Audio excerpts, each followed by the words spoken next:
Hello there, I'm Simon. Welcome to my channel. Today's topic is the best cartoon I have ever seen. Probably. Today I finally get to talk about Avatar. The Last Airbender, obviously. Not the blue guys. Those are the Smurfs. Different show altogether.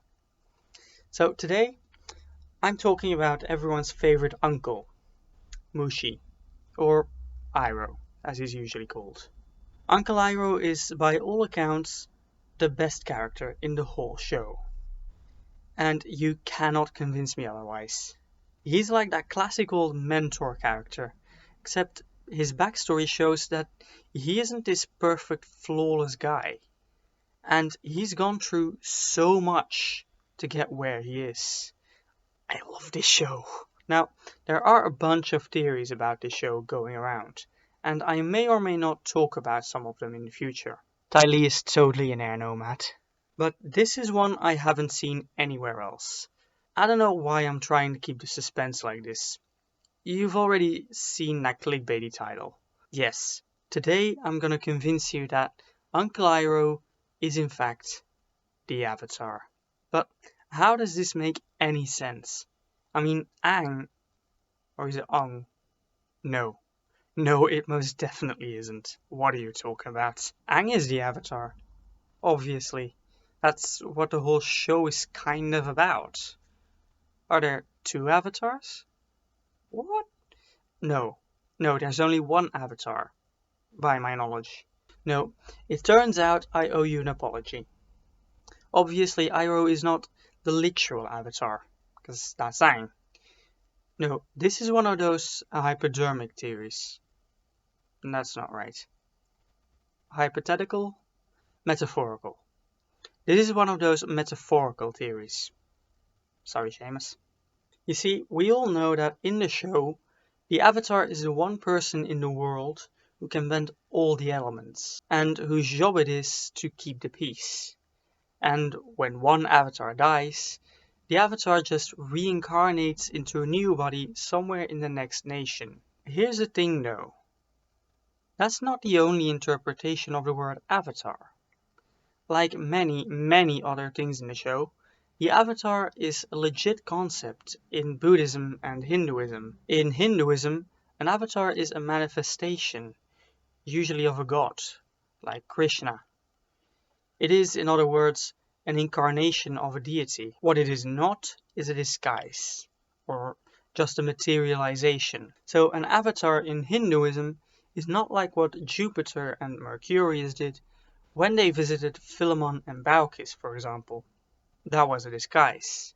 It's more like Jesus, who was an incarnation of God, or Yahweh, or Jehovah. You know who I mean. And in Buddhism, the Buddha himself, Siddhartha Gautama, which I'm almost certain I'm mispronouncing, is actually considered an avatar of the god Vishnu. And in the Avatar universe, the Avatar is of course the incarnation of peace, the bridge between the mortal and the spirit world, and the spirit Rava. I think. I haven't actually seen Legend of Korra yet. But that is not the Avatar I'm talking about. Iroh is, as I said, an avatar on a more metaphorical level. Uncle Iroh is... Matondia, this is so far-fetched.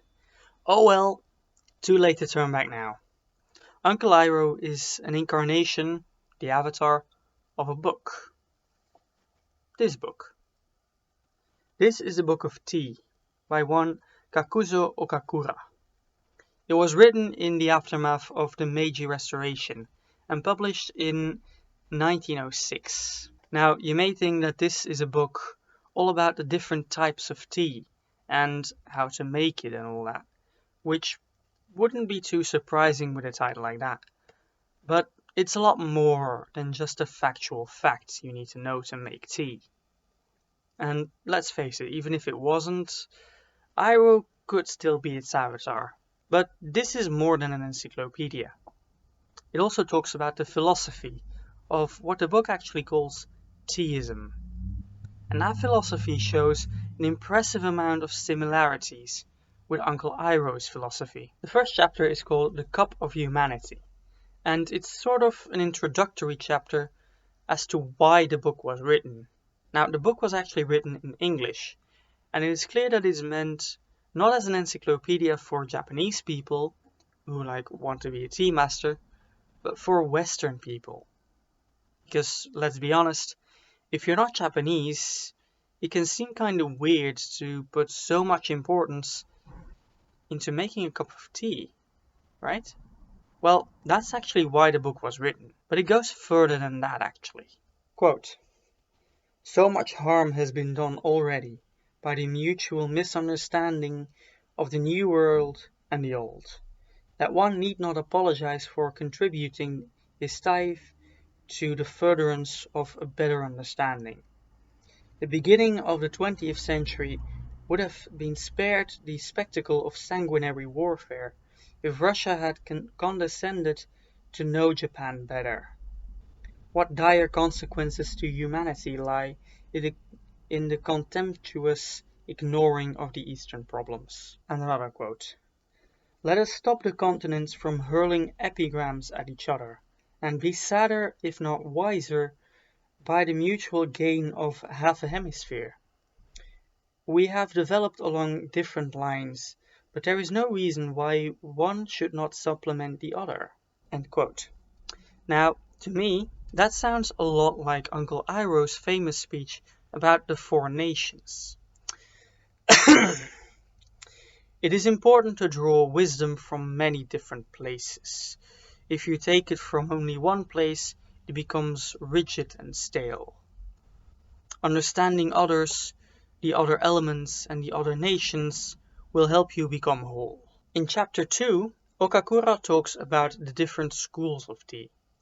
It's about the various ways there are to prepare tea, and how it is possible to ruin good tea by incompetency. According to the book, a poet by the name of Lichilai, something like that, says that this is in fact one of the three most deplorable things in the world. The chapter ends by explaining how a certain philosophy lays at the core of Teaism. Teaism was Taoism in disguise. And incidentally, that's what chapter 3 is all about. Teaism and Zenism. Because Teaism actually evolved from those philosophical schools.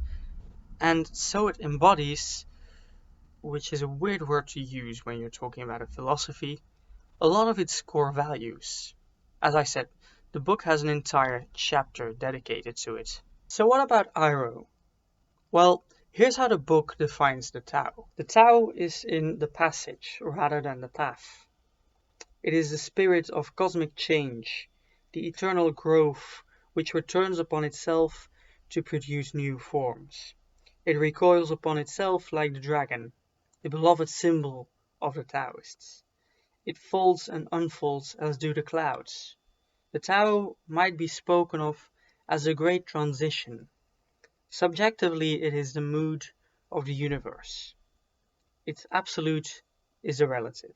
Now listen to what Iroh says about the nature of destiny. Sometimes life is like this dark tunnel. You can't always see the light at the end of the tunnel, but if you just keep moving, you will come to a better place. And many of his quotes also reflect that idea. Here's another thing the book says about Taoism. How can one be serious with the world when the world itself is so ridiculous? The spirit of barter is everywhere. Honor and chastity. Behold the complacent salesman retailing the good and true. One can even buy a so-called religion, which is really but common morality sanctified with flowers and music. Now, if you hear that, and you think of that poor Zuko, convinced he has to capture the Avatar, and his Uncle Iroh next to him, going, "Relax, Zooks, don't worry about it, man. Here, have some tea." Doesn't that describe these two perfectly? I think so. If we turn our attention to Zenism, here's what the book says about that. In the Tao Te King, we already find allusions to the importance of self-concentration and the need of properly regulating the breath, essential points in the practice of Zen meditation, and, if you recall, of firebending, according to Iroh. And also this: Zenism, like Taoism, is a strong advocate of individualism. Nothing is real except that which concerns the working of our own minds. And what does Iroh tell Zuko? It's time for you to look inward and start asking yourself the big question. Who are you, and what do you want? I don't know about you, but that sounds like pretty much the same sentiment to me. Chapter 4 describes the tea room for the tea ceremony, aka the Sukiya. And you might think that this is super applicable to Iroh, since, he has a tea room of his own. It's called the Jasmine Dragon. But not really, because there's a big difference between the Sukiya, which is built for like 5 people at a time for ceremonial purposes, and a tea shop like the Jasmine Dragon, where they're trying to run a business. So unsurprisingly, this chapter is not very applicable to Iroh. Well, sorta. In the direct, obvious sense, it has nothing to do with Iroh, but in a more symbolical way, there are some interesting parallels. Because an important part of the tea room is the so-called roji.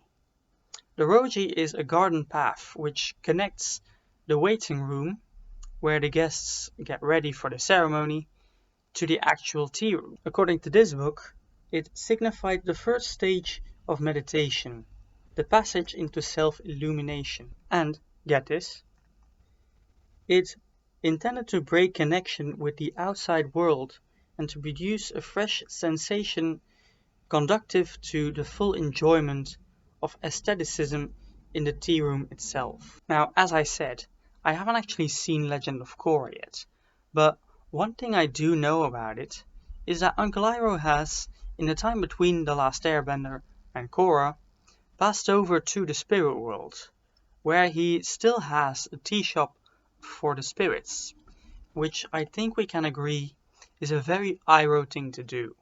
But that is, in a very literal way, exactly what the roji is symbolically meant to do.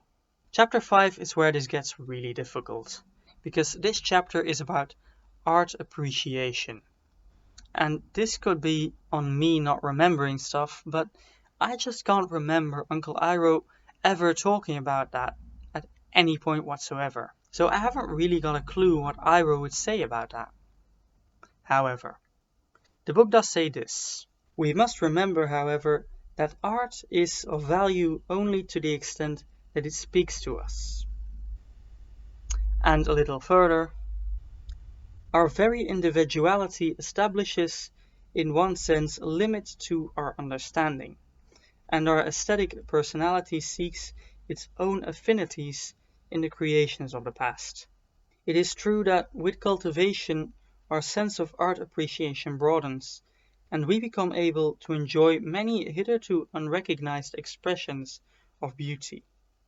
But after all, we see only our own image in the universe. Our particular idiosyncrasies dictate the mode of our perceptions. The tea masters collected only objects which fell strictly within the measure of their individual appreciation. Further in the text, Okakura goes into some criticisms of modern art appreciation, like how these days the name of the artist is more important than the actual art, or that art is being confused with archaeology, meaning that we think that just because something is old, it must be valuable or artistic, even though it doesn't really touch us. It means nothing to us. Now, why do I tell you this if I don't even know what Iroh says about all this? Well, I still don't, but if you hear all that, doesn't it sound exactly like what Iroh would say? Doesn't he seem like someone who might say all of that? He does to me. And admittedly, this is my interpretation, and no one else might actually see him that way, but I do. And in the light of what I just said about appreciation in our own particular idiosyncrasies, maybe that's all it takes. Now, chapter 6 is about flowers, and their arranging Now, chapter 6 is about flowers and their arranging in a tea room to aid the expression of the sentiment the tea master is meaning to express, which is potentially problematic because we've seen that Iroh isn't exactly an expert at herbology. Delectable tea or deadly poison. On the other hand, we're mostly talking about the arranging of them to create an atmosphere. And according to the Avatar fandom wiki, Iroh has placed potted plants at strategic places in the Jasmine Dragon, so as to create a more natural and green environment, proving to me that Iroh understands and applies this. The final chapter took us long enough, didn't it? Lists a couple of important tea masters from history and some stories about them. Now, this is more of a history lesson than it is philosophical, so it doesn't really apply all that much to Uncle Iroh, except for one little thing. Because, let's be honest, there's no denying that Iroh himself, by this book, is abso-bleeping-lutely a great tea master himself. Possibly the greatest, even though he's fictional. Maybe because he's fictional. Well, that took longer than expected. So, intentionally or not, I think I've proven by now that Uncle Iroh can be considered the embodiment of this book, metaphorically. Meaning, Uncle Iroh is the Avatar, from a certain point of view. Well, he's not the Avatar, but he is an Avatar of a book. I mean, you know what I mean. If you've gotten this far, you've just seen all the evidence. Alright, that's it. Time for the YouTube thing. So, you know the drill, right? Comment, like, subscribe, ring the bell, share the video, follow me on Twitter, follow me on Goodreads, and go to my channel to watch all my other videos. And now, without further ado, thanks for watching.